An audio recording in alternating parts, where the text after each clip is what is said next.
Auzubillahiminash-shaitanir-rajim. Bismillahir-Rahmanir-Rahim. This is the weekly news analysis, second week of this combined batch of current affairs and Pakistan affairs. This is Agha Shahriar Khan. कुछ बहुत important news भी हैं इस week के अंदर। आज हमारा 2 point agenda है। पहले पॉइंट के ऊपर हम न्यूज इस वीक की जो न्यूज है उसको एनालाइज करेंगे इंशाल्लाह। देखेंगे क्या चीज है, क्या क्या न्यूज आई या उसको थोड़ा सा रिव्यू करने की कोशिश करेंगे। और दूसरा पॉइंट है कि अभी रिसेंटली पाकिस्तान के जो नेशनल सिक्योरिटी एडवाइजर हैं डॉक्टर मोहित यूसुफ, उन्होंने एक इंटरव्यू दिया मोहित पीरजादा को ग्लोबल विलेज स्पेस मैगजीन में। उन्होंने काफी इंटरेस्टिंग बातें की, डिफरेंट सेगमेंट्स को उन्होंने हिट किया, जिसमें से पाकिस्तान का जो इकोनॉमिक विजन पे उन्होंने बात की, इंडिया के ऊपर बात की, अफगानिस्तान के ऊपर बात की, फिर उन्होंने जो दुशानबे में स्प्लिट हुई थी अभी एक कॉन्फ्रेंस, उसके ऊपर बात की। फिर उन्होंने बताया कि हमें क्या करना चाहिए या कहाँ पर जो है वीकनेसेस लाई करती है, उसके ऊपर बात की। कुछ स्ट्रॉन्ग बातें भी की, कुछ मैसेज भी थे, कुछ ऐसी बातें थी जिससे हम आगे के प्रोस्पेक्ट भी जो है वो डिस्कस कर सकते हैं, चीजों को एनालाइज कर सकते हैं। तो काफी इंपॉर्टेंट है। कल ही मैंने इस इंटरव्यू को देखा था और मैं फिर साथ साथ, आपको पता है कि चीजें नोट भी करता रहता हूँ, सुनता भी रहता हूँ और फिर नोट भी करता रहता हूँ, तो मैंने सोचा आपके साथ डिस्कस करूंगा। अच्छा, इसी के साथ मैंने ये बुक बोलता है, ये बुक बहुत अच्छी है जी, 10 lessons of a post pandemic world, Fareed Zakaria की। ये मैं पढ़ रहा हूँ, एक चैप्टर मैंने पढ़ लिया है, सेकंड चैप्टर के ऊपर हूँ। जब 2-3 चैप्टर पढ़ लूंगा तो इंशाल्लाह इसके चैप्टर वाइज चीजें आपके साथ जरूर शेयर करूंगा और इसके अंदर जो इंपॉर्टेंट डाटा है वो पेजेस भी इंशाल्लाह आपके साथ जरूर शेयर करूंगा। तो ये बुक है, इसको भी आप लोगों के साथ इंशाल्लाह शेयर करना है। चलें जी, हम स्टार्ट करते हैं वीकली न्यूज एनालिसिस के साथ। सबसे पहले जो इंपॉर्टेंट न्यूज थी वो था कामयाब नौजवान प्रोग्राम।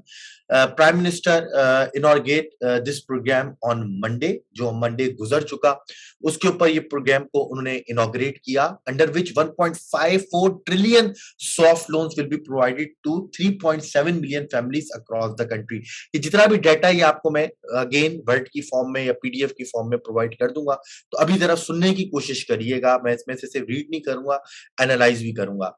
तो क्या है जी, इमरान खान ने कामयाब नौजवान प्रोग्राम का इफ्तिताह किया और जो है कितने 1.4 ट्रिलियन लोन के, यानी तकरीबन 14,000 अरब रुपए जो है वो साइड पे किए और जो है वो तकरीबन कितने 3.7 मिलियन यानी 37 लाख फैमिलीज को ये फायदा देंगी। साथ साथ मैं ये भी बताता जाऊंगा हर न्यूज के साथ कि आप इसको किस किस चीजों में यूज कर सकते हैं, कौन से टॉपिक में आप यूज कर सकते हैं। ठीक है, तो इसको आप यूज कर सकते हैं पॉवर्टी के टॉपिक में, इसको आप यूज कर सकते हैं सोशल डेवलपमेंट के टॉपिक में, इस स्टैटिस्टिक्स को आप यूज कर सकते हैं ह्यूमन डेवलपमेंट के अंदर, ओवरऑल डेवलपमेंट के अंदर आप यूज कर सकते हैं, गवर्नेंस के अंदर आप यूज कर सकते हैं, इवन पॉपुलेशन के अंदर भी आप इस टॉपिक को यूज कर सकते हैं। अच्छा, कामयाब नौजवान प्रोग्राम की स्टैटिस्टिक्स पे पहले बाद में आऊंगा। ये कहलाती है जी बॉटम अप अप्रोच। ठीक है, यहाँ पे किसी ने लिखा हुआ भी है कि जो आपके फाइनेंस मिनिस्टर उन्होंने कहा कि बॉटम अप अप्रोच है। याद रखिएगा कि दो तरह की अप्रोच होती है, कहलाती है ट्रिकल डाउन अप्रोच जो कि टॉप टू बॉटम आती है, और एक कहलाती है बॉटम अप्रोच जो कि नीचे से ऊपर जाती है। दोनों अप्रोच मैं आपको बता देता हूँ। ट्रिकल डाउन अप्रोच ये होती है कि आप जो इलीट क्लास है, जो इंडस्ट्रियल सेक्टर है, जो कैपिटलिस्ट क्लास है, ठीक है, जो कैपिटलिस्ट क्लास है, आप उनको इंसेंटिव्स प्रोवाइड करें, आप उनको सहूलतें दें ताकि वो ज्यादा से ज्यादा बिजनेसेस खोलें और ऑलरेडी अपने बिजनेसेस को एक्सपेंड करें। और वो जितना ज्यादा इन्वेस्ट करेंगे, जितने ज्यादा बिजनेस खोलेंगे, उतनी ज्यादा जॉब क्रिएशन होगी और उतना ज्यादा गरीब को फायदा होगा। ये कहलाती है ट्रिकल डाउन अप्रोच, यानी कि जो ऊपर बैठे हैं आप उनको इंसेंटिव्स देते हैं और फिर वो आहिस्ता आहिस्ता इंसेंटिव्स नीचे की तरफ आते चले जाते हैं। लेकिन ये जो कामयाब नौजवान प्रोग्राम है ये कहलाती है बॉटम अप अप्रोच, कि आप डायरेक्ट पैसा किसको दें, उस गरीब को दें जिसको जरूरत है। किसी को स्कॉलरशिप की जरूरत है तो स्कॉलरशिप दें, हेल्थ इंश्योरेंस की जरूरत है तो हेल्थ इंश्योरेंस दें, उसको अपना जो है वो कारोबार खोलना है तो उसके लिए आप उसको सॉफ्ट लोन्स दें। ठीक है, इसी तरह जो है वो किसी को अपना घर खरीदना है तो उसको सॉफ्ट लोन्स दें ताकि नीचे से ऊपर जो है वो डेवलपमेंट हो। तो ये दोनों अप्रोच होती है। अब जो गवर्नमेंट का जो पूरा कंसंट्रेशन है या फोकस है वो बॉटम अप अप्रोच के अंदर भी बॉटम अप अप्रोच के अंदर है as compared to trickle down. यहाँ पे लिखा हुआ भी the government has express its intention of launching its ambition initiative in the budget of the present financial year as parts of its new bottom-up attempt at growth since, according to Finance Minister Shaukat Tareen, the trickle-down approach has failed to transfer the benefit of economic growth to the poor class. इसी कुछ statistics देख लेते हैं जी। 3.7 trillion के loans है, 7 million house holds है, जिसमें से जो है वो this loans will given us to support the small hood store, जैसे मैंने आपको कहा कि घर बनाने के लिए भी, हेल्थ इंश्योरेंस के लिए भी, एजुकेशन के लिए भी, और जो है एम्प्लॉयमेंट के लिए भी अगर किसी को चाहिए, यानी बिजनेस के लिए भी सॉफ्ट लोन्स तो वो प्रोवाइड किए जाएंगे। तो ये था कामयाब नौजवान प्रोग्राम का कुछ, कहाँ यूज कर सकते हैं मैंने आपको बताया। Then G, Pandora papers unmask the elite at home and offshore companies, जिस तरह जो है वो हमारे पास पनामा लीक्स थी, इसी तरह ये पंडोरा लीक्स है या पंडोरा पेपर्स है। ऑल्दो इसकी बहुत ज्यादा हाईलाइट होती है, मैं इसको यहाँ पर न्यूज में भी डिस्कस करना नहीं चाहता था, बट फिर मैंने सोचा काफी बच्चे आप लोगों में से बोलेंगे सर ये तो पनामा पंडोरा ना हमने न्यूज में देखा और डिस्कस हुआ, आपने रखा ही नहीं। पिछली दफा पनामा भी हुआ था, बट उसके ऊपर ना कोई क्वेश्चन आया, ना उसके ऊपर कोई जो है वो सवाल आया। इसी तरह पंडोरा का भी है, लेकिन अगेन डिस्कस इसलिए है कि शायद आप इसको कहीं पर यूटिलाइज कर पाए। इसको आप कहाँ यूज कर सकते हैं, 2 से 3 जगहें हैं। अगेन गवर्नेंस में आप यूज कर सकते हैं, आप इसको करप्शन वाले टॉपिक में यूज कर सकते हैं, इसको एज अ एविडेंस के तौर पर, और इसी चीज को आप एज अ अनइक्वल वर्ल्ड के तौर पर भी यूज कर सकते हैं। कैसे कि आप कह सकते हैं कि भाई एक तरफ एफएटीएफ जो हम जैसे गरीब मुल्क हैं या डेवलपिंग मुल्क हैं उनको तो ग्रे लिस्ट में डाल देता है कि भाई आप लोगों के यहाँ जो है वो मनी लॉन्ड्रिंग हो रही है आपके मुल्क में और दूसरी एक्टिविटीज हो रही हैं। बट वो जो डेवलप्ड कंट्रीज हैं या जो सेफ हेवन्स हैं जहां पर ये पैसा मुंतकिल होता है, जहां पर ये पैसा ट्रांसफर होता है, ठीक है, ब्रिटिश वर्जिन आइलैंड है और दूसरी जगह है, उनके ऊपर जो है वो कोई गिरफ्त नहीं होती, उनके ऊपर कोई चार्जशीट नहीं बनती, उनको जो है वो टार्निश नहीं किया जाता, उनको जो है वो ब्लेमिंग एंड शेमिंग नहीं होती। तो अगेन से ये अनइक्वल वर्ल्ड है, ठीक है। इसके तौर पर भी एज एन एविडेंस के तौर पर इस्तेमाल कर सकते हैं। अगेन इसके अंदर लीक डॉक्यूमेंट्स थे, सोर्स सेम थी जी, international consortium of investigative journalist, उन्होंने पूरी लोगों के नाम निकाले जिनकी ऑफशोर कंपनीज थी, और इसमें काफी मुल्कों के जो है वो हेड ऑफ द स्टेट्स भी शामिल है। यहाँ पे लिखा हुआ including the king of Jordan and चेक Republic prime minister having hidden millions of offshore tax havens according to an investigation publish on Sunday by the media consortium. ठीक है, साथ साथ आप लोगों के कोई भी सवाल हो तो साथ साथ करते जाइएगा, ताकि मैं उसका आंसर देता जाऊं। किसी को भी इसके ऊपर कोई भी क्वेश्चन है तो साथ साथ करते जाइएगा। बट आप लोगों से ये गुजारिश है कि आप लोग जो है वो पेपर के ऊपर लिख लिया करें कि ये न्यूज हम कहाँ यूटिलाइज कर सकते हैं, ताकि आप लोगों को आसानी हो। मेरा पूरा मकसद न्यूज पढ़ाने का यही है कि आप इसको यूटिलाइज करें। अक्सर हम सुनते हैं ना कि डॉन पढ़नी चाहिए सीएसएस के दौरान, या न्यूज़पेपर या मैगजीन पढ़ना चाहिए।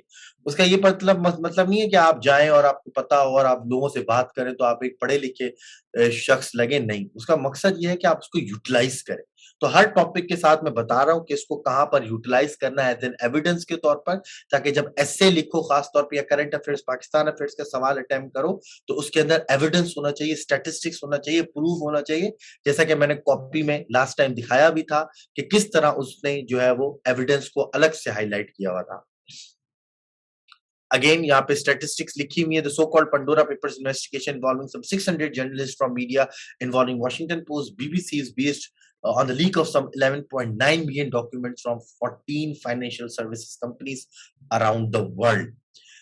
देन जी आपके रीजनल कंट्रीज के साथ जो एक करंट अफेयर्स का पूरा एक सेक्शन है कि Pakistan relations with the regional countries as well as Muslim world, जिसमें से आपका बहुत करीबी दोस्त सऊदी अरब, उसके साथ एक ज्वाइंट ड्रिल स्टार्ट की गई, जिसको हम कहते हैं नसीम अल बहर 13, a big joint exercise between Pakistan Navy and Saudi Naval Royal Forces commenced here on Sunday, aimed to consolidate bilateral ties between Pakistan Navy and Royal Saudi Naval Forces. The exercise includes joint conduct of maritime security operations, traditional and non-traditional warfare. कहाँ पर use कर सकते हैं जी? Again Pakistan और Saudi अरब के relations भी use कर सकते हैं, और रिलेशंस के अंदर जो हमारी सब हेडिंग होगी स्ट्रेटेजिक रिलेशंस या मिलिट्री रिलेशंस, उसके अंदर हम एज एन एविडेंस के तौर पर ये कोट कर सकते हैं कि नसीम अल बहर 13 हुई और पाकिस्तान के मिलिट्री रिलेशंस जो है वो अच्छे हैं और मजीद बेहतर होते हुए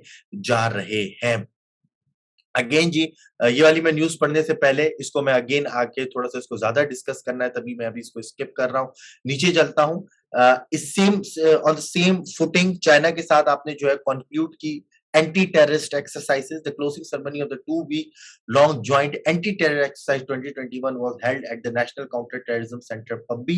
चाइना के साथ this was the first military exercise conduct in Pakistan under the ambit of Shanghai corporation organisations. अच्छा, एससीओ के ऊपर पूरा लेक्चर होगा और आप देखेंगे कि एससीओ के अंदर एक अलग से प्लेटफॉर्म है जिसको हम कहते हैं रैट्स। क्या कहते हैं? Rats, regional anti terrorism structure. ये जो कहलाता है, ये जो लिखा हुआ है ना यहाँ पर, रीजनल एंटी टेररिज्म स्ट्रक्चर, ये एक जो है वो एससीओ जो कि शंघाई कॉर्पोरेशन ऑर्गेनाइजेशन है, इसका एक सब यूनिट है रैट्स के नाम से, रीजनल एंटी टेररिज्म स्ट्रक्चर, जिसके अंदर जो मेंबर कंट्रीज हैं वो एंटी टेररिज्म की कैपेसिटी बिल्डिंग करते हैं, इंटेलिजेंस शेयरिंग भी होती है, और जो है वो अपनी जो कैपेबिलिटीज है उसको स्ट्रॉन्ग करते हैं ताकि टेररिज्म को इस रीजन से निकाला जाए। ठीक है।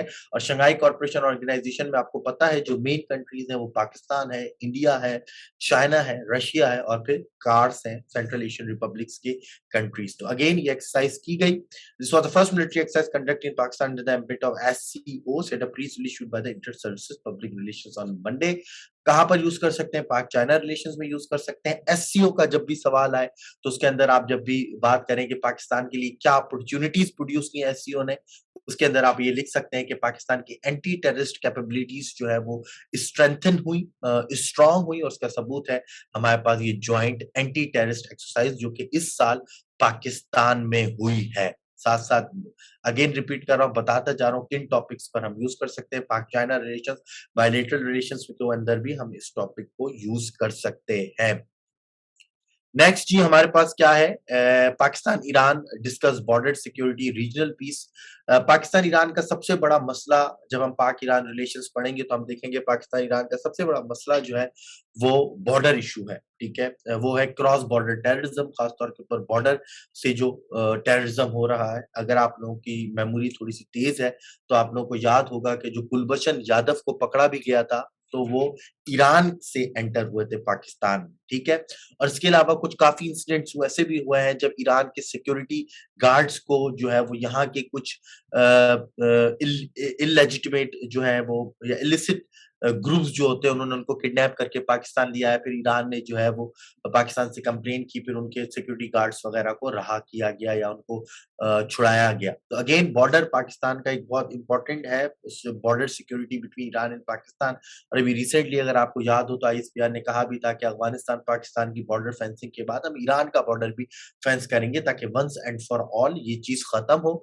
और एक और मसला ये भी है apart from cross border terrorism का कि इलीगल ट्रेड, जो इलीगल ट्रेड होती है, स्मगलिंग होती है, वो भी बहुत ज्यादा है पाक ईरान बॉर्डर के ऊपर। तो अगर वो बॉर्डर रेगुलेट हो जाए या सही से फेंस हो जाए या सही से उसको मॉनिटर किया जाए तो जो फॉर्मल ट्रेड है उसके अंदर ज्यादा इजाफा हो जाएगा। बोला जाता है पाक ईरान की जो इलीगल ट्रेड है वो हमारी फॉर्मल ट्रेड से भी ज्यादा है। इस मजीद स्टैटिस्टिक्स को पाक ईरान रिलेशंस में इंशाल्लाह जो है वो हम डिस्कस करेंगे। तो 11th session of the bilateral political consultation was held at the foreign office. Iran deputy foreign minister for political affairs of doctor Ali Bagheri Kani Kani and Foreign Secretary Suhail Mahmood led the respective sides of the talks. The two sides reviewed entire spectrum of bilateral relations, covering cooperation in the areas of politics, economic trade and connectivity, security, energy, education, and people-to-people contact. अच्छा, इसको हम पाक Iran relations में use कर सकते हैं। हम जो है वो इसको आराम से, खास तौर पे पाक ईरान रिलेशंस में जो चैलेंजेस वाला पार्ट है उसमें बॉर्डर सिक्योरिटी वाले पार्ट में इसको हम डिस्कस कर सकते हैं। अच्छा, अभी हमने सऊदी अरब की न्यूज पढ़ी, पाकिस्तान सऊदी अरब की एक्सरसाइज का नाम देखा, पाक चाइना एक्सरसाइज देखी, और फिर अब पाक ईरान बॉर्डर। इन तीनों को आप मिलाकर जब फॉरेन पॉलिसी का कोई सवाल आए ना तो उसके अंदर भी आप एज एन एविडेंस यूज कर सकते हैं कि पाकिस्तान के जो रिलेशंस हैं नेबरिंग कंट्रीज के साथ एज वेल एज जो है मुस्लिम वर्ल्ड के साथ वो बेहतरी की तरफ जा रहे हैं। और एविडेंस के तौर पे आप ये चीजें भी कोट कर सकते हैं। तो जब भी फॉरेन पॉलिसी वाला सवाल आए, उसके अंदर भी आप ये चीजें एज एन एविडेंस के तौर पर कोट कर सकते हैं। सारा मकसद ही इस न्यूज एनालिसिस का या वीकली न्यूज एनालिसिस का यही होता है कि आप इसको यूटिलाइज करें। दैट इज वाई ये पॉइंट बार बार रिपीट कर रहा होता हूँ कि इसको यूटिलाइज करें, नहीं करेंगे तो कोई फायदा नहीं है सिर्फ जानने का। Then ji, again an important news कि Pakistan shared details with the IMF of Chinese loans. Pakistan share the details of Chinese loans with the IMF. जब हम सीपैक का टॉपिक पढ़ेंगे इंशाल्लाह, तो उसके अंदर हम ये भी डिस्कस करेंगे कि whether CPEC is an another East India Company, या जो पाकिस्तान चाइनीज से लोन ले रहा है उसको वापस भी कर पाएगा या नहीं कर पाएगा। काफी लोग कहते हैं कि जी नहीं कर पाएगा, और काफी लोग जो है वो हबन टूटा पोर्ट की एग्जांपल देते हैं श्रीलंका की, जो चाइना ने अपने कंट्रोल में ले लिया। उस मिथ को भी हम जो है वो खत्म करेंगे। लेकिन उसकी उस जो कंट्रोवर्शियल थ्योरी है वो, उसका कुछ आंसर ये आज भी आंसर हो जाएगा, आज भी एड्रेस हो जाएगा, जो कि असद उमर ने दिया। काफी लोग कहते हैं कि भाई पाकिस्तान में जो है ना चाइना का लोन बहुत ज्यादा और वो लोन बढ़ता चला जाएगा, तो पाकिस्तान वापस कैसे करेगा। By sharing the details of Chinese loans with the IMF, Asad Umar ने पूरी डिटेल्स बताई, पहले भी वो बता चुके हैं, उन्होंने इसको दोबारा रिपीट किया। Asad Umar said that there had been unjustified campaign against CPAC, but for Pakistan media to follow their narrative was totally nonsense, because Chinese loans, including those under CPAC, was cheaper than those of multilateral and other Western loans. He said Chinese loans stood at 10% of the total local and external loans. अब जरा सुने, हमने जितना भी हमने पढ़ा था economy वाले जो उसके अंदर टॉपिक के अंदर कि पाकिस्तान का टोटल पब्लिक डेट कितना है, तो पाकिस्तान के टोटल पब्लिक डेट में से सिर्फ 10% चाइनीज लोन है। कितना? सिर्फ 10% चाइनीज लोन है। और अगर आप आईएमएफ या मल्टीलेटरल प्लेटफॉर्म से आप निकाले ना, तो उनका 60-70% बन जाएगा।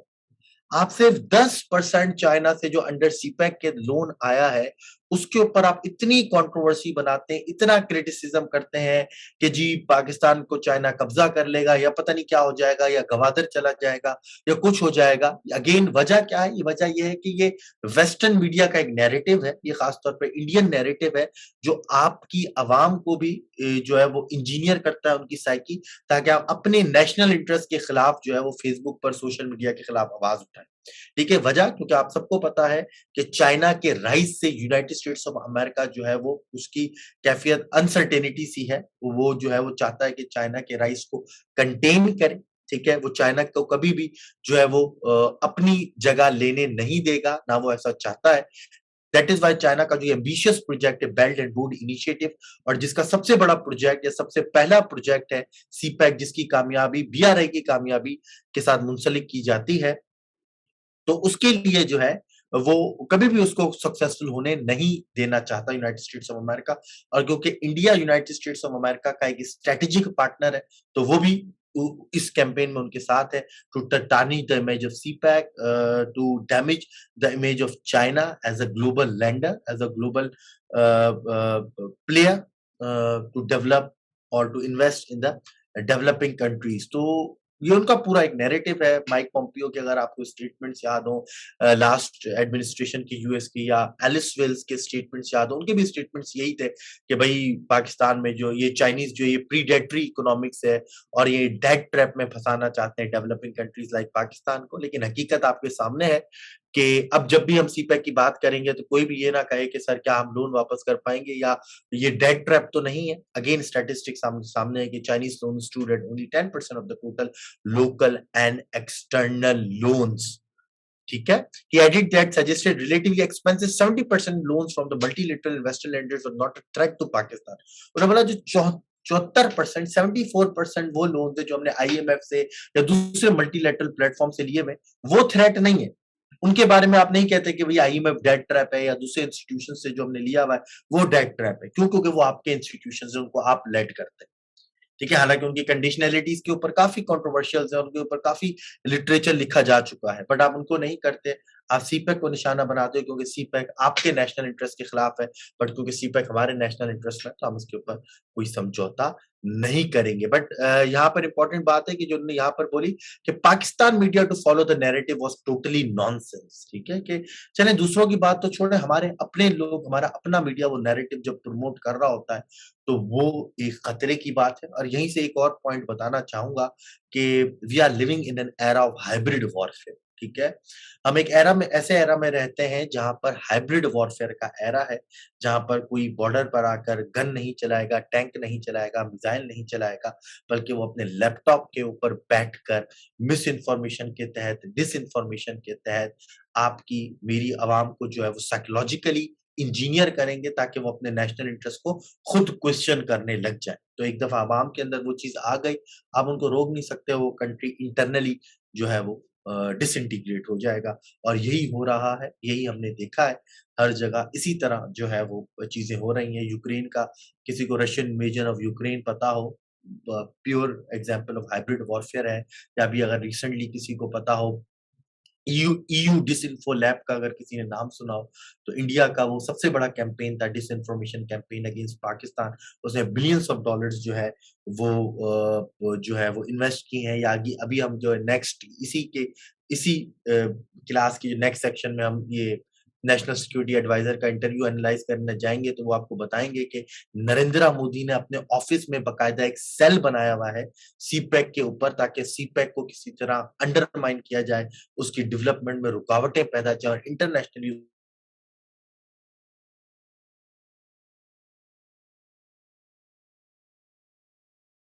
Undermine CPEC. $500 मिलियन डॉलर उन्हें लगाए हैं ताकि सीपैक को रोका जाए। इतनी सारी उसके अंदर आपने अपने नैरेटिव को जो है वो सपोर्ट करना है और अपने नैरेटिव को आगे बढ़ाना है। ठीक है जी?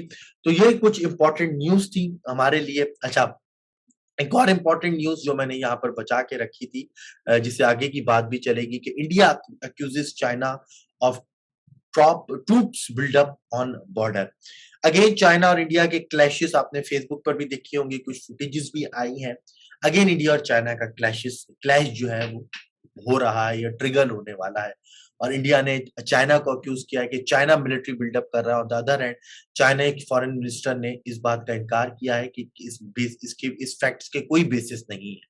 ठीक है, has no basis in facts. ठीक है, तो इंडिया का हमें देखने में आ रहा है कि एक ऐसा रोल इंडिया लेने जा रहा है इस रीजन के अंदर कि वो अपने हर नेबर के साथ जो है वो एक तरह से डिस्प्यूट कर रहा है, चाहे वो पाकिस्तान हो, चाहे वो अफ़गानिस्तान हो, चाहे वो चाइना हो।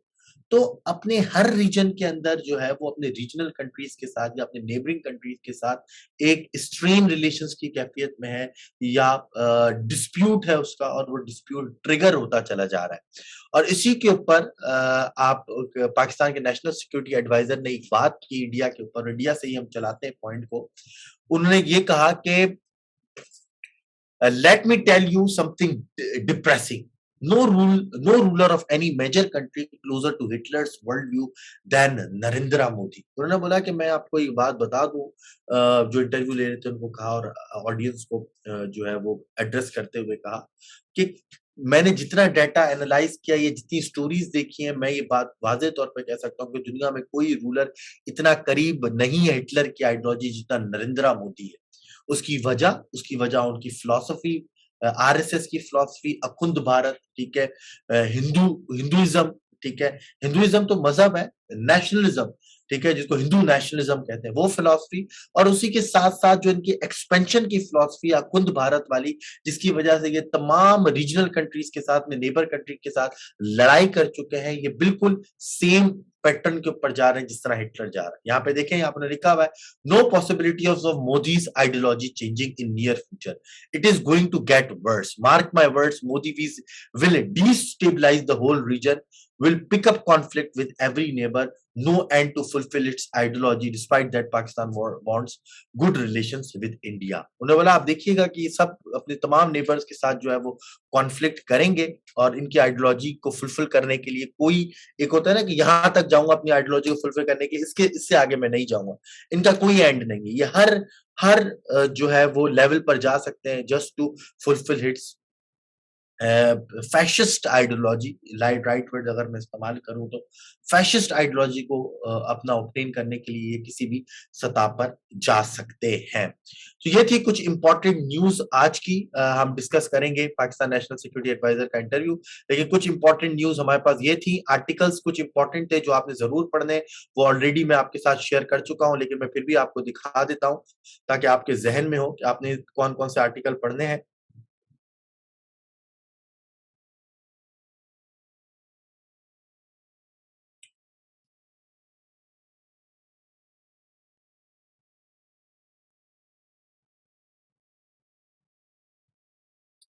सबसे पहले आपने ये पढ़ना है मलिया लोधी का जी आर्टिकल है, बाइडेंस कंटेन चाइना स्ट्रेटेजी। बहुत अच्छा आर्टिकल है मलिया लोधी का, ये जरूर पढ़िएगा, इस हफ्ते आया था, काफी फायदा होगा आपको, आपके साथ शेयर किया जा चुका है। टेंस पाक यूएस टाइस, ठीक है, पाक यूएस के टेंस टाइस के ऊपर ये भी एक आर्टिकल है, इसको भी जरूर पढ़िएगा, इसको अभी हम डिस्कस भी करते हैं। पाकिस्तान की जो वो है आपकी इनकी डिप्टी सेक्रेटरी ऑफ स्टेट, ठीक है, उन्होंने विजिट भी किया पाकिस्तान का, और उनके बारे में यहाँ पर लिखा हुआ भी है कि डिप्टी सेक्रेटरी ऑफ स्टेट ने जो रिसेंटली विजिट किया है वो भी एक इम्पॉर्टेंट न्यूज थी। ठीक है कि यूएस की डिप्टी सेक्रेटरी ऑफ स्टेट ने पाकिस्तान का विजिट किया, और अगेन वो माहौल, मैं क्या क्या क्या चीजें डिस्कस हुई वो मैं आपके साथ करता हूँ, लेकिन ये जरूर जो है वो पढ़िएगा, ये एडिटोरियल ये भी आपके साथ में डिस्कस भी करता हूँ। Deputy secretary of state Wendy Sherman का विजिट टू पाकिस्तान, उससे पहले ये इंडिया भी गई थी, ये आपने पढ़ना है। इसके बाद एक ये है strengthening water climate, strengthening climate services, again एक गुड आर्टिकल है। और फिर लास्ट आपने ये पढ़ना है water crisis comfort both Pakistan India, एक नई यूएन रिपोर्ट आई है, इसमें से आपको वाटर क्राइसिस के ऊपर कंटेम्प्रेरी डाटा मिल जाएगा। ऑल्दो मैं आपके साथ कंटेम्प्रेरी डाटा शेयर कर चुका हूँ वापडा का और काफी चीजों का, लेकिन यहाँ से भी आपको काफी डाटा और रेफरेंसेस मिल जाएंगे डिफरेंट रिपोर्ट्स के, डिफरेंट प्लेटफॉर्म्स के, पूरे साउथ एशिया का। तो इसको देखकर अपने वाटर वाले टॉपिक को जो है वो आप अपडेट कर लीजिएगा। मैंने करंट अफेयर्स पाकिस्तान अफेयर्स के सेशन के स्टार्ट में भी यही कहा था कि मैं आपको पूरी कोशिश करूंगा statistics references during the lecture भी दूं, और फिर आने वाले दिनों में जब तक ये सेशन चल रहा है उसके अपडेट करने पर जो भी जो है वो फाइल होगी या रेफरेंस होगा वो आपके साथ शेयर भी कर दिया जाएगा। यहां तक किसी को कोई क्वेश्चन है तो पूछे जी।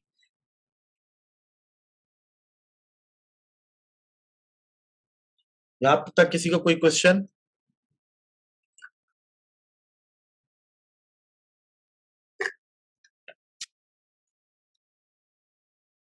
अच्छा, चलें जी। अब जरा चलते हैं इंटरव्यू की तरफ। नेशनल सिक्योरिटी एडवाइजर, आप नेशनल सिक्योरिटी का पूरा टॉपिक है सीएसएस के अंदर, ठीक है। नेशनल सिक्योरिटी के ऊपर क्वेश्चन भी आते हैं, इंटरनेशनल रिलेशंस के अंदर भी एक पूरा टॉपिक है। तो हम देखते हैं जी, national security adviser Moeed Yusuf, सबसे उन्होंने पहले बात की जी पाकिस्तान के जियो इकोनॉमिक विजन के ऊपर। हमारा पूरा इसके ऊपर 1.5 घंटे का इंशाल्लाह लेक्चर होगा। Pakistan paradigm shift from geopolitics to geoeconomics. Pakistan ने रिसेंटली इस्लामाबाद सिक्योरिटी डायलॉग में पूरी दुनिया को बताया कि अब हमारा लेंस फोकस चेंज हो चुका है। पाकिस्तान का सबसे बड़ा एसेट उसकी लोकेशन है, जो इससे पहले स्ट्रेटेजिकली यूज होती चली आई थी। अब हम कोशिश करेंगे, या अब हमारा पूरा ऑब्जेक्टिव यह है कि अब इकोनॉमिक टर्म्स के अंदर उसको यूटिलाइज करें, हम इंटीग्रेशन के ऊपर जाएं, कनेक्टिविटी के ऊपर जाएं, सस्टेनेबल डेवलपमेंट के ऊपर जाएं, इंस्टेड ऑफ हम किसी की जंग में उसका साथ दें। इमरान खान का, प्राइम मिनिस्टर ऑफ पाकिस्तान का, अगर आपको मशहूर सेंटेंस या कोट याद हो कि Pakistan is a partner in peace not a partner in war. हम जो है वो पीस के अंदर किसी के भी पार्टनर होंगे, हम जंग के अंदर पार्टनर नहीं होंगे। या फिर अगर आपको एक और याद हो इंस्टेंस, जब उन्होंने जो है वो एक फॉरेन प्लेटफॉर्म का जो बहुत इंपॉर्टेंट उनसे जो इंटरव्यू ले रहा था कि will you provide the air bases to the military of the United States of America, and the PM replied, absolutely not. तो ये पूरा जो नैरेटिव है, ये जियो इकोनॉमिक्स विजन का है कि अब हम तैयार नहीं है कि हम किसी की जंग का हिस्सा हो। अब हम चलने जा रहे हैं इकोनॉमिक विजन के ऊपर। अब हम इकोनॉमिक्स की बात कर रहे हैं। हाँ, आप आए हमारे मुल्क में इन्वेस्ट करें, चाइना भी करे, यूएस भी करे, जो है वो सेंट्रल एशियन रिपब्लिक्स भी करें, रशिया पूरी एक पाइपलाइन बनाने जा रहा है, उसके ऊपर भी बात करेंगे। वो भी आप आके हमारे मुल्क में इन्वेस्ट करें, तो हर एक के लिए जो है ये प्लेटफॉर्म खुला हुआ है। तो इसी इसी विजन को आगे बढ़ाया। मैं अगेन ये बात रिपीट कर रहा हूँ, काफी बच्चों को ये अभी चीज समझ में नहीं आएगी। इसके ऊपर 1.5 घंटे का लेक्चर होगा, तो आपको डॉट कनेक्ट कर पाएंगे। लेकिन अगेन न्यूज है तो हम इसको देख रहे हैं। इसी इसी विजन को उन्होंने आगे बढ़ाया, एक्सप्लेन किया। नेशनल सिक्योरिटी एडवाइजर ने कहा, we are in no camp, we are moving forward with everybody. काफ़ी लोग जो है वो कोशिश कर रहे हैं कि साउथ एशिया या एशिया को या दुनिया को कैंप्स में डिवाइड किया जाए और वही कोल्ड वॉर मेंटालिटी की तरफ जाया जाए। जिस तरह दुनिया यूनाइटेड स्टेट्स ऑफ अमेरिका और सोवियत यूनियन के कैंप्स में डिवाइडेड थी, तो अब यूएस और चाइना के कैंप्स में डिवाइड हो जाए। तो उन्होंने बोला ऐसी बात नहीं है, हम हर एक के कैंप में हैं, हमने अपने पास्ट की मिस्टेक से सीखा है। We do not want to put all our eggs in one bucket. हम अब उस तरह नहीं करेंगे कि हम अपने तमाम ऑप्शंस जो है वो एक ही कंट्री के झोली में डाल दें, जिस तरह हमने कोल्ड वॉर में किया और हम यूनाइटेड स्टेट्स ऑफ अमेरिका के साथ जाके खड़े हो गए और सबको हमने छोड़ दिया। ठीक है, उन्होंने बोला कि हाँ, हम चाइना के साथ भी खड़े हैं, यूएस के साथ भी खड़े हैं, हम रशिया के साथ भी अच्छी रिलेशनशिप चाहते हैं, मुसलमानों के साथ भी अच्छी रिलेशनशिप चाहते हैं। तो हमारा हर एक के साथ हम हैं, और हमारा विजन क्या है? वो है इकोनॉमी। हमारा विजन क्या है? वो है प्रॉस्पेरिटी। हमारा विजन है गुर्बत को खत्म करना। आप आए और इन्वेस्ट करें। ठीक है, बहुत इंपॉर्टेंट चीज है। अगेन मैं बता रहा हूं, अगर आप मुझसे पूछेंगे इस साल का सबसे इंपॉर्टेंट टॉपिक क्या है, सबसे इंपॉर्टेंट इशू क्या है, तो वो शायद मैं बोलूं कि वो 2 इशू हैं। पहला है पाकिस्तान का पैराडाइम शिफ्ट फ्रॉम जियोपॉलिटिक्स और जियो इकोनॉमिक्स, और दूसरा है Afghanistan.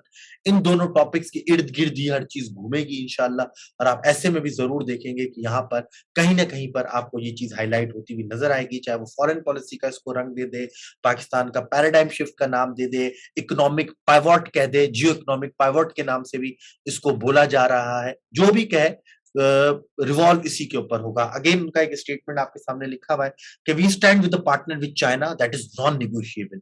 Again a very strong statement to the western world कि आप जो हमारे रिलेशन खराब करना चाहते हैं ना चाइना के साथ, ये नॉन नेगोशिएबल है। But at the same time he said with an excellent relation that we want to move with the US and it is now building. हम चाइना के साथ एक ऐसी रिलेशनशिप में है जो कि नॉन जो है वो निगोशिएबल है, but at the same time हम यूनाइटेड स्टेट्स के साथ भी अच्छे रिलेशन चाहते हैं, जो कि हमारा बिल्ड हो रहा है। जब हम पाक यूएस रिलेशन पढ़ेंगे तो आपको मैं बताऊंगा कि मुहिद यूसुफ जो अभी लास्ट टाइम गए थे यूनाइटेड स्टेट्स ऑफ अमेरिका, तो वो पूरा ब्लूप्रिंट लेके गए थे रिलेशंस किस तरह के होने चाहिए, और ब्लूप्रिंट में मेजर पोर्शन जो है वो इकोनॉमी का ही था। He further said the only country that can talk to all Muslim countries in a friendly manner, that is what we see ourselves. Pakistan is now a melting point of all positive global economic interests, and it is the sense of our geo-economic policy. Again, the same wording, same paradigm shift की बात कि हमारा जो है वो economic interest है, और हमारी यही पॉलिसी है कि हमारे के साथ अच्छा रिलेशनशिप चाहते हैं। अगेन उन्होंने यूएस की तरफ भी इशारा करके ये कहा कि don't look Pakistan from the lens of Afghanistan, India and China. हमारे साथ आपको रिलेशनशिप बिल्ड करने हैं तो हमारी टर्म्स पे आके करें, हमें एज अ एक इंडिविजुअल एंटिटी डील करें। हमें जो है वो अफगानिस्तान के लेंस के थ्रू ना देखें, इंडिया के लेंस के थ्रू ना देखें, या चाइना के थ्रू ना देखें। Unfortunately United states of America जो है वो पाकिस्तान के साथ यही कर रहा है रिसेंटली, या यही करता आया है। अभी अगर मैं इनकी secretary of state, deputy secretary of state, ये क्या नाम है इनका, वेंडी शर्मन की बात करूं, तो जब ये इंडिया में थी तो उन्होंने बकायदा स्टेटमेंट दिया कि हम जो है वो पाकिस्तान को सिर्फ जो है वो अफगानिस्तान के लेंस से देख रहे हैं। यहाँ पे लिखा हुआ है कि US diplomat means no word in saying that the US was looking at Pakistan only in terms of what is happening in Afghanistan. तो मुझे सिर्फ कहते हैं कि हमें ये ना करें, आप हमें किसी के लेंस के थ्रू ना करें कि भाई अफगानिस्तान में जो हो रहा है, या पाकिस्तान है, या पाकिस्तान की मदद से अफगानिस्तान में स्टेबल आ जाएगा। हमारी अपनी सॉवरेनिटी, हमें अपने टर्म्स में आके बायलैटरल रिलेशनशिप हमारे साथ मेंटेन करें, और बाकी की बातें हम करते रहेंगे।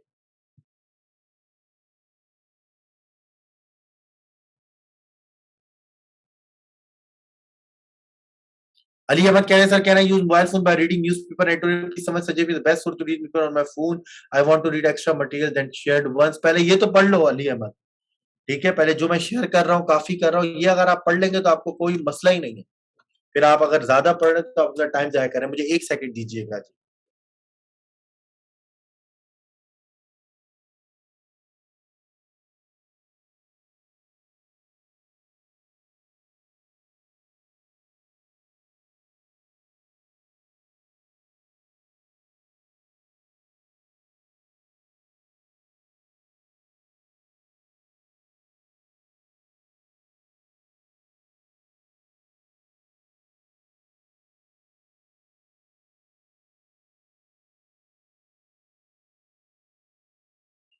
अच्छा जी, आगे बढ़ाते हैं इंडिया के ऊपर। अगेन जब डॉक्टर मुहित पीरज़ादा ने उनसे सवाल किया कि जो है भई कि आप जो जियो इकोनॉमिक विज़न की बात कर रहे हैं, तो जियो इकोनॉमिक विज़न के अंदर सबसे बड़ी मार्केट तो इंडिया है और इंडिया है आपके ईस्ट के अंदर है और इंडिया के साथ अगर आपके रिलेशंस अच्छे नहीं होते, तो जो ईस्ट-वेस्ट कनेक्टिविटी का पॉइंट है या जो हम ईस्ट-वेस्ट कनेक्टिविटी की बात करते हैं, ये हम पूरा पढ़ेंगे ईस्ट-वेस्ट कनेक्टिविटी क्या होती है अपने 1.5 घंटे के लेक्चर में इंशाल्लाह पूरा मैप्स के थ्रू मैं आपको समझाऊँगा।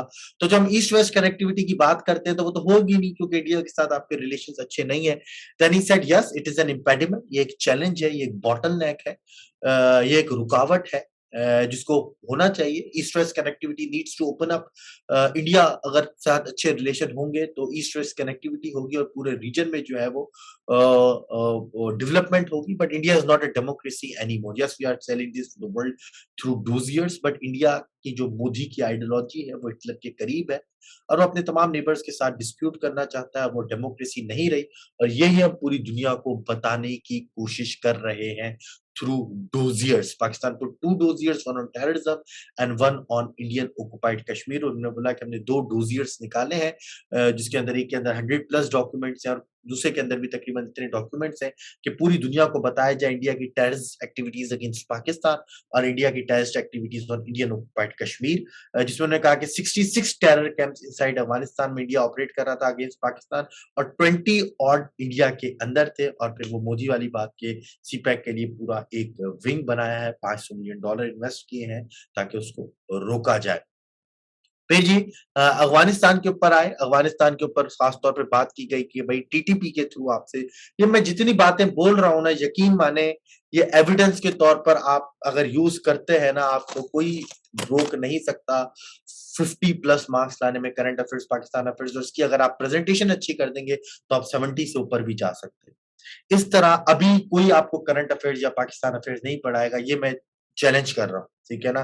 बहुत कम चीज़ों में मैं ये चैलेंज कर रहा होता हूँ, लेकिन आप खुद जानें किसी भी अकेडमी, किसी भी टीचर के पास जाएँ, इतनी मेहनत कोई दूसरा नहीं करेगा, ठीक है ना? आपको सब लोग बोल देंगे कि we are not basically give spoon feeding की हम बात नहीं हम प्रोवाइड नहीं करते, you have to do hard work, आपको खुद हार्ड वर्क करना चाहिए, आपको खुद पढ़ना चाहिए। फिर वो आपको 2-3 स्टोरी सुनाएँगे, एक डीसी साहब की स्टोरी होगी, एक एएसपी साहब की स्टोरी होगी, तो डीसी साहब ने खुद लाइब्रेरी में बैठ के पढ़ा था और वो एसीपी साहब जो है वो तो घर में अपने आप को बंद कर लेते थे। तो आप भी अगर सीएसएस करना चाहते हैं तो इस टाइप का करें, ये सब स्टोरीज़ हैं, ठीक है? वो सिर्फ इसलिए नहीं करते क्योंकि वो मेहनत नहीं कर सकते, वो खुद नहीं पढ़ते। मैं आपको इसलिए करा रहा होता हूँ क्योंकि आपको अगर पढ़ाऊँ नहीं भी तो ये मेरा डेली रूटीन है। मैं आपको नहीं भी पढ़ाऊँ तो ये बुक मैंने पढ़नी है, ये अभी दूसरी भी बुक है अभी जो रीडिंग के लिए है। एक फोकोयामा की बुक है और दूसरी जो है वो डायरेक्टोरेट एस जो कि घोस्ट वॉर्स का पार्ट 2 है। तो वैसे भी मेरी रीडिंग वास्ट है और फिर अगेन मेरा पूरा यही है कि मैं आपको फैसिलिटेट करूँ, ठीक है ना? क्योंकि मुझे पता है कि स्टूडेंट की असल कमज़ोरी जो है वो राइटिंग है। असल कमज़ोरी टाइम मैनेजमेंट है, असल कमज़ोरी प्रेज़ेंटेशन है। बट मसला ये होता है कि हमारे बच्चे जो है वो इन्हीं चीज़ों में जो है वो कन्फ्यूज़ होके रह जाते हैं। न्यूज़पेपर के अंदर डाटा कहाँ से आए, इन्फॉर्मेशन कहाँ से आए, सर एनालिसिस कैसे करूँ, सर एक ही सवाल को डिफरेंट डायमेंशंस में कैसे लेके जाऊँ, सर मुझे तो रूट लर्निंग पे जाना पड़ रहा है, मुझे तो समझ में ही नहीं आ रहा, जियोपॉलिटिक्स, जियो इकोनॉमिक विज़न है क्या?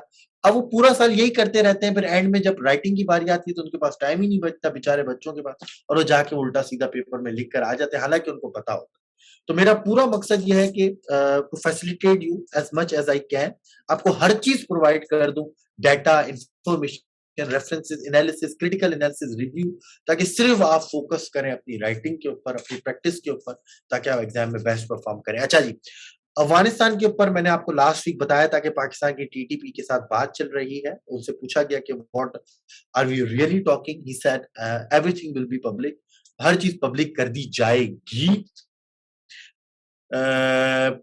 बट उसने बोला ये सब चीजें हुई कैसे, अचानक पाकिस्तान जो टीटीपी पाकिस्तान का सबसे बड़ा दुश्मन था वो कैसे आ गया टेबल के ऊपर। तो उन्होंने एक पूरा पैटर्न बताया। उन्होंने बोला कि देखो हुआ ये कि जब अफगानिस्तान के अंदर तालिबान आए, तो तालिबान आपको पता है कि पाकिस्तान के लिए सॉफ्ट कॉर्नर है और एक पूरी हिस्ट्री है। तो पाकिस्तान ने अफगान तालिबान से रिक्वेस्ट की कि अब अफगानिस्तान की सॉइल से कोई टेररिज्म इनसाइड पाकिस्तान नहीं होना चाहिए। अफगानिस्तान की सॉइल से कोई पाकिस्तान के अंदर टेररिज्म नहीं होना चाहिए। और क्योंकि अफगानिस्तान में सबसे ज्यादा जो टेररिज्म अफगानिस्तान से करता था पाकिस्तान में, उसका नाम था तहरीक तालिबान पाकिस्तान। तो पाकिस्तान ने कहा कि भाई अब अफगान तालिबान की हुकूमत है, अफगानिस्तान में तो आपकी तरफ से नहीं होना चाहिए। और अफगान तालिबान को भी पता था कि सबसे बड़ा ग्रुप कौन है, टीटीपी, जो पाकिस्तान के अंदर टेररिज्म कर सकता है। और अब टीटीपी को कौन यूज कर सकता है? इंडिया। इंडिया टीटीपी को इन्वेस्ट कर सकता है ताकि वो अफगानिस्तान में भी टेररिज्म करे और पाकिस्तान में भी टेररिज्म करे, टू डीस्टेबलाइज पाकिस्तान। ये कोई मैं इंडिया के खिलाफ बात नहीं कर रहा, या मैं कोई पाकिस्तान का पेट्रियोटिक बात नहीं कर रहा, नेशनलिस्टों की बात नहीं कर रहा, ये रियलिज्म है। ठीक है, किसी ने अगर इंटरनेशनल रिलेशंस पढ़ा हो तो उसके अंदर एक रियलिज्म है कि आप अपने नेशनल इंटरेस्ट को सेव करते हैं और दूसरे को अपने को प्रमोट करते हैं, सिक्योर करते हैं, और दूसरे के नेशनल इंटरेस्ट को अगर आपके खिलाफ है तो आप उसको डैमेज कर रहे होते हैं। और इंडिया भी यही कर रहा है, जाहिर बात है कि वो टीटीपी को यूज करेगा अफगानिस्तान में आपके खिलाफ, इसमें कोई दो राय ही नहीं है। तो अफगान तालिबान को एक तरफ ये बोला कि भाई टेररिज्म नहीं होना चाहिए, दूसरी तरफ अफगान तालिबान को पता था कि टीटीपी कर सकता है और टीटीपी को इंडिया जो है वो एक्सप्लॉइट कर सकता है। तो अफगान तालिबान ने कहा कि ठीक है, फिर एक काम करते हैं, टीटीपी को भी मेज पर बिठाते हैं, पाकिस्तान को भी मेज पर बिठाते हैं, आप जो है वो आपस में टॉक्स करें। और अगर टीटीपी जो है वो तैयार हो जाती है जो है वेपन्स छोड़ने के लिए और जो मिलिट्री एक्टिविटीज छोड़ने के लिए पाकिस्तान के अगेंस्ट, तो पाकिस्तान के अंदर भी उनके जो टेररिस्ट जो है कैद हैं, तो उनको भी आप रहा कर दें, ताकि जो है वो आपके खिलाफ जो एक विंग है अफगानिस्तान में जिसको इंडिया एक्सप्लॉइट कर सकता है, वो चीज खत्म हो जाए और एक रिकंसिलिएशन हो जाए। इसकी वजह से पाकिस्तान और टीटीपी के दरमियान बातचीत हो रही है। यह है पीछे की पूरी कहानी। अचानक कोई टीटीपी पाकिस्तान को कोई टीटीपी से मोहब्बत नहीं हो गई, या टीटीपी को पाकिस्तान से मोहब्बत नहीं हो गई। ये एक पूरा सिनेरियो हुआ है जो मैंने अभी आपको एक्सप्लेन किया, और उसके नतीजे में टॉक्स हो रहे हैं। ठीक है, यहाँ पे मैंने लिखा हुआ भी Afghan Taliban in Afghanistan, India might get use TTP to sabotage Pakistan. We conveyed a message to Afghan Taliban that there should be no attacks from Afghan soil from any terror group. Afghan Taliban put TTP on table. That is how things takes place. Back scenario के ऊपर चीजें किस तरह बन रही हैं। But again हमारी media में काफी ऐसे लोग हैं जो क्रिटिसाइज कर रहे हैं कि देखें जी, और जो है वो विक्टिम कार्ड खेल रहे हैं, इमोशनल कार्ड खेल रहे हैं कि भाई वो जो हमारे पास एपीएस अटैक्स हुए थे उन बच्चों की तस्वीरें ला के देखें जी, ये जो दहशत गर्दों को जो है वो माफ किया जा रहा है और उनको दी जा रही है, ये कैसी हुकूमत है और ये क्या है। दुनिया में ये चीज होती है। ठीक है, कि अगर सामने वाला हथियार छोड़ने के लिए तैयार है, आपके साथ रिकंसिलिएशन करने के लिए तैयार है, तो आप भी रेडी होते हैं। ठीक है ना, आप ये नहीं करते कि जी ये नहीं नहीं हम तो इनको मारेंगे और ये करेंगे और हम वो करेंगे। ठीक है, और इस्लाम भी यही कहता है। अगर आपको याद हो, फतह मक्का इस्लामियात के लेक्चर्स में मैं काफी दफा बोलता हूँ, जनरल एमनेस्टी थी। ठीक है, वहां पर कोई ये नहीं था कि इन्होंने हमारे साथ वो किया, और उन्होंने आपस में उन्होंने बोला भी अपनी हदीस में कि तुम ये लोग बोलोगे जिन्होंने मुझे अपने घर से निकाला, मुझ पर तकलीफें पेश की, लेकिन जाओ तुम आज सब आजाद हो। तो जनरल एमनेस्टी थी। एक मुआहदा था कि भाई जाओ, ठीक है, अगर आप भी हथियार नहीं ले रहे हमारे खिलाफ तो आप जो है वो जा सकते हैं। और अगर आप इसी को इस्लाम से ले लें तो ट्रीटी ऑफ हुदैबिया अगर आपको याद हो, तो उसके अंदर भी यही था कि नॉन एग्रेशन पैक्ट था कि दोनों जानिब से एग्रेशन नहीं होगा। हुज़ूर ने पैक्ट किया, हालाँकि कुछ सहाबा इसके खिलाफ थे, लेकिन आप ने बोला नहीं, कि जो है मैं ये ट्रीटी करूँगा, सुलह हुदैबिया, तो इसको आप वहाँ से भी कर सकते हैं। और ये पूरा सिनेरियो मैंने आपके साथ डिस्कस किया। We are desperate in Afghanistan because it's in national interest of Pakistan law and beat terrorism. अभी हमारी वर्कशॉप भी है जो आप सब लोगों के लिए, इस बैच वालों के लिए फ्री है, उसमें ये मैं काफ़ी बातें इसमें भी डिस्कस करूँगा, शायद आप लोगों के लिए रिपीटिशन हो, क्योंकि आप लोग यहाँ पर काफ़ी चीज़ें मेरे साथ ऑलरेडी डिस्कस कर चुके हैं। ये भी सवाल किया कि भई आप लोग इतने डेस्परेट क्यों हैं? ठीक है? आप लोग इतने डेस्परेट क्यों हैं? दुनिया तो इंतज़ार कर रही है। हमारी मीडिया में भी माशाल्लाह से कुछ अक्लमंद लोग, the so called Aristotle and Socrates of Pakistan, the so called liberalist mindset, या जो लिबरल अपने आप को कहते हैं, वो उनकी भी एक कहानी है। तो वो कहते हैं आप लोग क्यों डेस्परेट हैं भाई? यूरोप को देखें वो इंतजार कर रहा है, यूनाइटेड स्टेट्स ऑफ अमेरिका को देखें वो इंतजार कर रहा है कि जी पहले हम तालिबान को देखें कि वो ह्यूमन राइट्स देते हैं नहीं देते, वुमेन राइट्स देते ही नहीं देते, डेमोक्रेसी की बात करते हैं नहीं करते, फ्रीडम ऑफ एक्सप्रेशन की बात नहीं करते, और फिर जब एक वक्त गुजर जाएगा देन हम इनको रिकॉग्नाइज करेंगे और फिर हम इनको सपोर्ट करेंगे। Why is Pakistan so desperate to facilitate and support Taliban? आप लोग इतने डेस्परेट क्यों हैं? इसका मतलब आपकी कुछ ना कुछ पहले से उनसे बात थी। उन्होंने बोला नहीं, ऐसी बात नहीं है। अब जरा आप लोग भी सुन लें, इसमें इस पॉइंट को पूरा मैं क्लियर कर रहा हूँ यहाँ पर ताकि आप लोगों को चीजें समझ में आए। बहुत इंपॉर्टेंट पॉइंट है। आप लोगों से भी ये सवाल हो सकता है, आप एज एन आर्गुमेंट के तौर पर पाकिस्तान की फॉरेन पॉलिसी, अफगानिस्तान इशू के ऊपर या पाक यूएस रिलेशंस या के ऊपर भी आप इस्तेमाल कर सकते हैं, बहुत सारे टॉपिक। मुईज यूसुफ सेस कि ऐसी बात नहीं है। मसला यह है कि Pakistan is the immediate neighbour of Afghanistan. ठीक है, पाकिस्तान अफगानिस्तान का इमीडिएट नेबर है। Already Pakistan is hosting 3.8 million refugees, तकरीबन 40 लाख रेफ्यूजीज हमारे मुल्क में रहते हैं। ठीक है, अभी हमने देखा पूरा क्रॉस बॉर्डर टेररिज्म कहां से होता है, अफगानिस्तान से होता है। That is why we are fencing almost 2500 kilometre का जो बॉर्डर है वो हम फेंस कर रहे हैं। वो मुझे पता है एग्जैक्ट लेंथ थोड़ी सी चेंज है, लेकिन मैं एक यहाँ पे एवरेज ले रहा हूँ। ठीक है, 2500 बॉर्डर का हम फेंस ले रहे हैं, बिलियंस ऑफ रुपीस हम वहां पे लगा रहे हैं। And again we are aware of the fact that India might use the terrorist groups like TTP against Pakistan. हमें पता है कि इंडिया यूज कर सकता है उस चीज को पाकिस्तान के अगेंस्ट। और फिर हमें एक और बात भी पता है कि अगर तालिबान की जो गवर्नमेंट आई है उसको हम लॉजिस्टिकली, फाइनेंशियली और उनकी कैपेसिटी डेवलपमेंट नहीं करेंगे तो वहां से लॉलेसनेस की कैफियत आएगी, उनकी गवर्नमेंट ब्रेक डाउन हो सकती है, उनकी गवर्नमेंट वहां पर जो है वो आपस में डिस्प्यूट होकर एक सिविल वॉर की कैफियत आ सकती है। And lawlessness, civil war breeds terrorism, और उसका सबसे ज्यादा नुकसान पाकिस्तान को होगा in terms of refugee influx, in terms of narcotics trade, in terms of terrorism. तो हम इंतजार नहीं कर सकते दूसरी दुनिया की तरह। ठीक है, हम दूसरी दुनिया की तरह इंतजार नहीं कर सकते कि भाई हम जो है वो इंतजार करें तालिबान को देखेंगे फिर मन नहीं। हमें उनकी कैपेसिटी डेवलपमेंट करनी है, हमें उनकी फाइनेंशियल सपोर्ट करनी है, हमें उनकी लॉजिस्टिकल सपोर्ट करनी है in order to ensure stability and peace in Afghanistan. और वो चीज सपोर्ट करके हम उनको अकाउंटेबल कर सकते हैं कि भाई देखो अब हमने तुम्हारी सपोर्ट की, हमने तुम्हारी कैपेसिटी बिल्ड की, अब तुम अकाउंटेबल हो जाओ, inclusive rights and no terrorism from Afghan soil, अब तुम करो। जब उनकी कैपेसिटी नहीं है बेचारों की, उनके पास फाइनेंसिस ही नहीं है, उनके पास कुछ है ही नहीं, और हम उनको बोले भाई तुम टेररिज्म तुम्हारी जमीन से हुआ तो हम तुम्हें बताएंगे, या तुम जो है वो इंक्लूसिव राइट्स दे दो औरतों को, या जो है वो फ्रीडम ऑफ एक्सप्रेशन की बात करो, ऐसा हो ही नहीं सकता। उन्होंने बोला दैट इज वाई वर्ल्ड जो है वो खामोश है और हम जो है वो डेस्परेट है। और मैंने ये भी कहा कि ये हाइपोक्रिट दुनिया है। एक तरफ दुनिया जब अफगानिस्तान की सिचुएशन खराब होती है तो पाकिस्तान को रिक्वेस्ट करती है कि भाई थाउजेंड ऑफ पीपल जो है हमारे जो फंसे हुए डिप्लोमेट्स उनको निकालो, और दूसरी तरफ कहती है कि भाई आपको जल्दबाजी करने की क्या जरूरत है। ठीक है ना, तो हम इंतजार नहीं कर सकते। हमने इंतजार किया, हमें खतरा है कि अफगानिस्तान में कहीं डिसइंटीग्रेट ना हो जाए, वहां पे लॉलेसनेस ना आ जाए, वहां पे सिविल वॉर ना लग जाए, और खुदा न खास्ता वहां पर ऐसा होता है तो आप लोगों का तो कोई नुकसान नहीं है, आप लोग तो दूर से बैठ के तमाशा देखोगे। मुल्क तो हमारा तबाह होगा ना, इन्फ्लक्स ऑफ रिफ्यूजीज यहाँ पर आएंगे। मैंने अभी जो 3-4 बातें गिनाई, और सबसे बड़ी बात जो हमारा ये जो हम विजन लेकर आए हैं, जियो इकोनॉमिक विजन, ये पूरा डिपेंड ही अफगानिस्तान की स्टेबिलिटी पे करता है।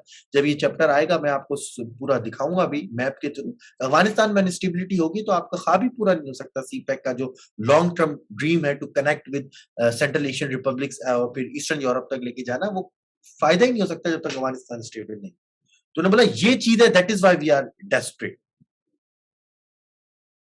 We can't afford a Pakistan, we can't afford an unstable Pakistan and wait for the world to decide. We have to engage. हम अफोर्ड ही नहीं कर सकते अनस्टेबल पाकिस्तान। हम दुनिया का इंतजार नहीं कर सकते, हम हर लिहाज से अफगानी तालिबान के साथ इंगेज करना। और लास्ट वीक में न्यूज एनालिसिस में मैंने आपको बताया था कि पाकिस्तान किस तरह लॉजिस्टिकली सपोर्ट कर रहा है, फाइनेंशियली सपोर्ट कर रहा है और कैपेसिटी डेवलपमेंट कर रहा है, ताकि वहां पर एक ऐसी गवर्नमेंट आए जो लॉ एंड ऑर्डर को कर चला पाए और इकोनॉमी को रन कर पाए। Then the spirit of Dushanbe, Pakistan की और सेंट्रल एशियन रिपब्लिक्स कंट्रीज की एक मीटिंग हुई थी। अगेन उन्होंने बोला कि हमारी जो है जियो इकोनॉमिक विजन की पॉलिसी एक्सटेंशन है, हम अब ओपन करना चाहते हैं सेंट्रल एशियन रिपब्लिक्स के साथ, अफगानिस्तान, उज्बेकिस्तान, ताजिकिस्तान, कजाकिस्तान के साथ। One positive change Afghanistan stability connectivity corridor which Ashraf Ghani government deliberately delayed बने। एक पॉजिटिव चेंज ये आया कि अब अफगानिस्तान में तालिबान की गवर्नमेंट है। इससे पहले जो अशरफ गनी की गवर्नमेंट थी वो जानबूझ के नहीं चाहती थी कि पाकिस्तान का जो कनेक्टिविटी रीजन है वो सेंट्रल एशियन रिपब्लिक्स तक जाए, और अफगानिस्तान क्योंकि वो इंडियन कैंप में थे तो अफगानिस्तान को as a impediment as a problem create किए हुए थे ताकि पाकिस्तान की कनेक्टिविटी ना हो पाए। वो भी खत्म हो चुकी है, तो हम इस विजन को आगे बढ़ा सकते हैं। फिर उन्होंने बात की कि भाई पाकिस्तान को करना क्या चाहिए, what things need to be done. He said that we have to tell our story better. हमें दुनिया को अपनी स्टोरी बेटर टर्म्स में समझानी है। आज भी पाकिस्तान का नया नाम लिया जाए तो वहां पे शायद money laundering, cross border terrorism, suicide bomb attacks और या फिर इलीगल ट्रेड की बात की जाती है। बट हमें पूरी स्टोरी दुनिया को बतानी है कि भाई सबसे बड़ी कंट्रीब्यूशन वॉर ऑन टेरर में हमारा है, सबसे ज्यादा हमारे लोग मरे हैं, हमारी इकोनॉमी को नुकसान पहुंचा है। और अफगानिस्तान में इस टाइम पे जो स्टेबिलिटी आई वो हमारी वजह से आई है। यूएस को जो एक रिस्पेक्टेबल उनका एग्जिट हुआ है, उनके ऊपर हमले नहीं हुए, वो भी हमारी वजह से हुआ है। जब एयरपोर्ट के ऊपर अटैक हुआ था, जब यूएस विड्रॉ कर रहा था अफगानिस्तान से, जो एयरपोर्ट के ऊपर आईएसएस ने अटैक किया था, उस टाइम पे तालिबान ने यूएस की कुछ जो है थे फोर्सेस को या कुछ कैंप्स को जो है सरेंडर करके उनको सिक्योरिटी की थी। वो किसकी वजह से? तो पाकिस्तान की वजह से। तो we have to tell our story better. हमें अपने बुक्स को, अपने लिटरेचर को बेहतर बनाना चाहिए। हमें थिंक टैंक्स के साथ एंगेज करना चाहिए, और फिर एकेडमिक चेयर्स जो है यूनिवर्सिटीज में वर्ल्ड वाइड में जो अभी अभी वैकेंट है पाकिस्तान की, उनको ऑक्युपाई करना चाहिए और उस तरफ हमें चलना चाहिए। तो ये था इस वीक का न्यूज एनालिसिस। यहां तक कोई सवाल है तो पूछें।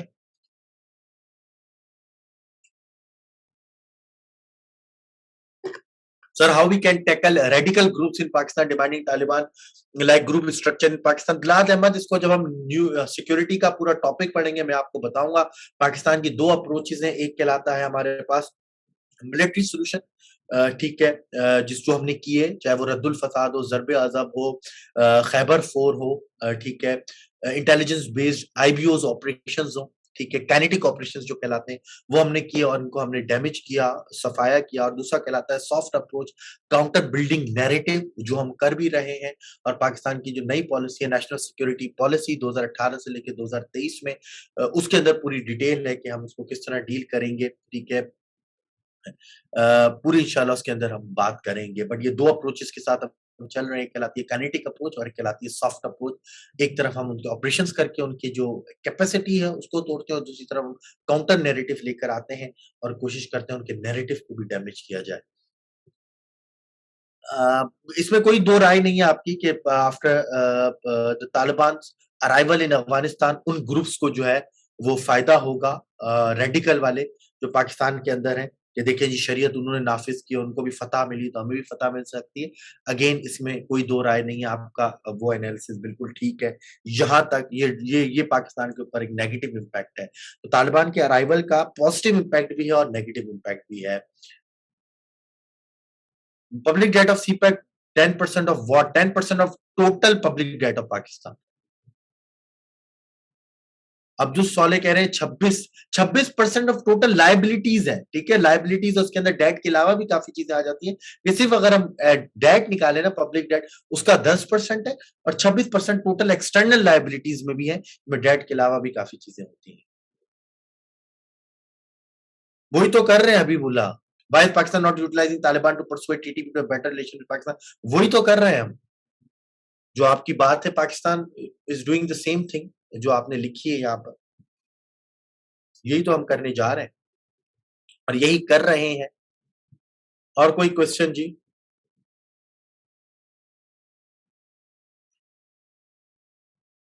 What is international date? International date तो कोई चीज ही नहीं होती। दो तरह के डेट मैंने आपको पढ़ाए थे, अगर आपने इकोनॉमी में पढ़ा हो, इकोनॉमी का चैप्टर आप दोबारा जरा रिवाइज करिएगा लेक्चर। एक इंटरनल डेट होता है, एक एक्सटर्नल डेट होता है, ठीक है। इंटरनल डेट और एक्सटर्नल डेट। इंटरनल डेट वो होता है जो आप इंटरनली बैंक से लेते हैं, ठीक है, इंटरनल इंस्टीट्यूशन से लेते हैं। और एक्सटर्नल डेट वो होता है जो आप बायलैटरल मींस के थ्रू भी लेते हैं और एक्सटर्नल मींस के भी थ्रू लेते हैं। बायलैटरल वो होता है जो आप मुल्कों से डायरेक्ट ले रहे होते हैं। मल्टीलैटरल वो होता है जो आप इंस्टीट्यूशन से लेते हैं, एशियन डेवलपमेंट बैंक, आईएमएफ वगैरह के साथ। और ये इंटरनल और एक्सटर्नल मिला के दोनों टोटल पब्लिक डेट कहलाता है। हाँ, आई के और जो बिडेन का कॉल इशू, वो भी सवाल किया गया नेशनल सिक्योरिटी एडवाइजर। उन्होंने बोला ये एक नॉन इशू है, ठीक है, हमें कोई कॉल करेगा तो हमें क्या खुशी होगी ना हमें नुकसान होगा, ठीक है। फरा आपका सवाल समझ नहीं आ रहा, अपने आप को बिला वजह में कंफ्यूज कर रही है। ठीक है, सिंपल सी बात यह है कि चाइना का जो पाकिस्तान ने लोन लिया है चाइना से under the umbrella of China Pakistan economic corridor, और जिसपे उंगलियां उठती है कि वो बहुत ज्यादा है। असद उमर ने कहा है कि वो सिर्फ 10% है आपका टोटल पब्लिक डेट। ठीक है, यानी 90% कर्जा हमने दूसरी जगहों से लिया हुआ, जिसमें से 76% कर्जा उनका है जो हमने मल्टीलेटरल प्लेटफॉर्म से लिया हुआ है, जिसमें आईएमएफ भी है। तो उन्होंने बोला कि अगर 10% पे आप उंगलियां उठाते तो 76% पे क्यों नहीं उठाते।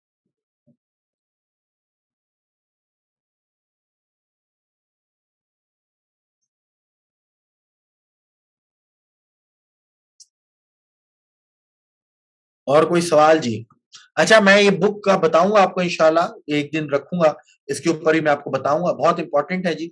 Sir, any development on TAPI project, is there any working? जब होगा जी बिल्कुल बताएंगे, टापी को इंशाल्लाह डिस्कस करेंगे हम पाक ईरान के जब हम लेक्चर पढ़ेंगे।